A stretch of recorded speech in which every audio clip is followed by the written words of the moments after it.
सोचो तुम्हारे साथ कौन आएगा। बहुत समय पहले की बात है। एक राजा की 4 पत्नियां थीं। वह अपनी चौथी पत्नी से बहुत प्यार करता था और उसकी खूब देखभाल करता।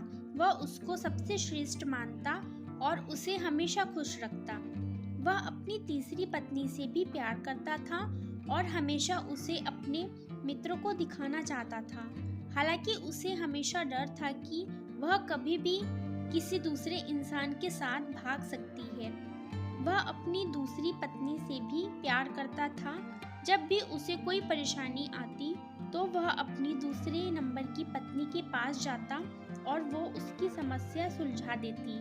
वह अपनी पहली पत्नी से प्यार नहीं करता था, जबकि पत्नी उससे बहुत गहरा प्यार करती थी और उसकी खूब देखभाल करती।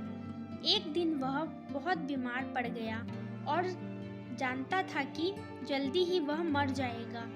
उसने अपने आप से कहा, मेरी 4 पत्नियां हैं, उसमें से मैं एक को अपने साथ ले जाता हूँ। जब मैं मरूं तो वह मरने में मेरा साथ दे।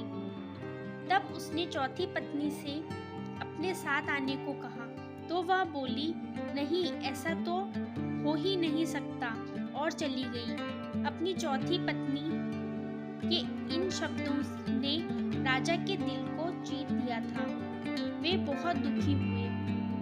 उसने तीसरी पत्नी से पूछा तो वह बोली कि जिंदगी बहुत अच्छी है यहाँ, जब तुम मरोगे तो मैं दूसरी शादी कर लूंगी। ये सुनकर तो राजा का दिल और भी कमजोर हो गया था। उसने दूसरी पत्नी से कहा तो वो बोली, माफ कर दो, इस बार मैं तुम्हारी कोई मदद नहीं कर सकती। ज़्यादा से ज़्यादा मैं तुम्हारे दफनाने तक तुम्हारे साथ रह सकती हूँ।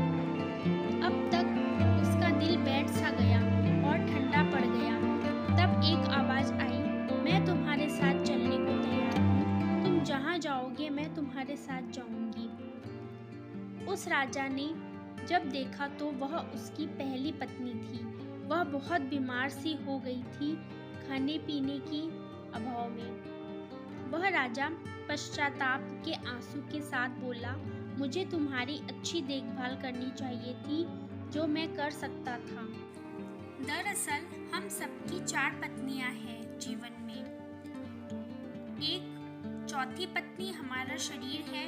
हम चाहे जितना सजा ले संवार ले, पर जब हम मरेंगे तो यह हमारा साथ छोड़ देगा।